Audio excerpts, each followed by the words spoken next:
ए जी आई लोग ताड़ी पी ले लोगे। आई आई आई ए जी आई आई आई ताड़ी पी ली। ए ललित भाई तो भौजी ताड़ी बेच ताड़ी चलेगा ताड़ी पिए चलो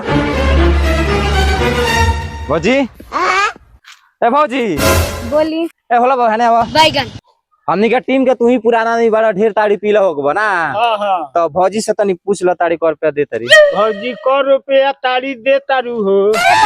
पागल है का बेटी सामान बानिया भौजाई कहतनी ए चल लगिन ताड़ी ना पियल जाई भौजी कहला पर खिसिया ताड़ी। चलो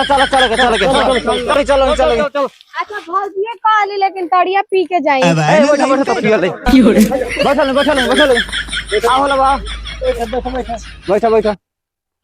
बैठा ना हो।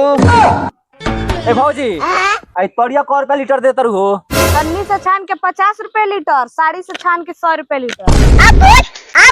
साड़ी से छान के 50 रुपया लीटर 100 रुपया लीटर। हाँ साड़ी के ताड़ी तो बड़ी महंगा भाई भाई बाकी तो तड़िया के छानल का पी लिया जा। हां भले 100 रुपया दिया 100 रुपया दिया छनवा पियले साड़ी से।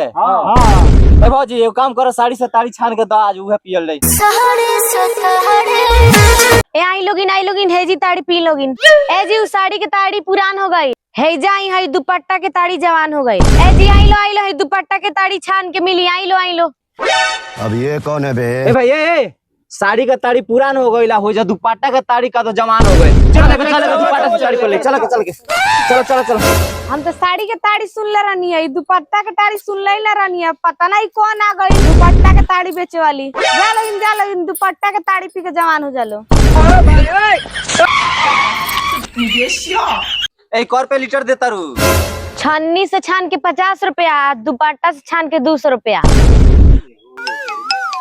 ताड़ी के रेट बड़ी महंगा बा दुपट्टा से छान के 200 रुपया लीटर। मतलब जाए तो दुपट्टा से छान के मिलता तो 200 रुपया कौन बा 500 रुपया लीटर होती पियल जाई मर दे तो गाड़ी मर दे। ए हमहू पी ले जे जवान हो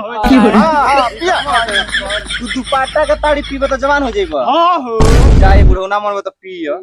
चलो नहीं पैसा दो लोग निकालो लोग। ए तालो ही रहा दो लोग हम निकाल देता नहीं अपना तू तो गोटा दे गाला मर दे गोटा दे गाला 600 रुपया पकड़ो आ 3 लीटर ताड़ी हमनी के एकदम दुपट्टा से ताड़ी छान के पियाओ। हां चलो ए जल्दी पियाओ होला आगे दुपट्टा से ताड़ी छान के पियाओ जवान हो कस। हां पियाओ हमके के पहले पियाओ हां चलो 1 लीटर बानु पूरा होई में। हां चलो मुंह खोला था होला हां चलो अरे प्रश्न हमनी कहेंगे ना पीएम सही काम करो भाई धरबा हो भाई हे में छान हे में छाना दुपट्टा से छाना हमनी कहेंगे पियल जाई नीचे करी औरी। हां चलो तो सारा पैसा हमके डांट छोड़ ले डांट चल जाई कि डांट गइल हई कोन ताड़ी पिया एकरा से बने छने से ना पी लेती 200 रुपया बड़ी महंगा पड़ गइले भाई। ई तो आधा दुपट्टे में चल गया आधा दुपट्टा में चल गइल है देखो भाई 1 लीटर में इहा मिलल बा। ए भाई हई लड़की के चक्कर में तो हमनी के ठगा गनी स एकरा से बढ़िया भौजी का साड़ी का ताड़ी ठीक रहल। हां 100 रुपया कम से कम 100 रुपया तो बचा रही। अच्छा आप का करबो पिया लोगी पिया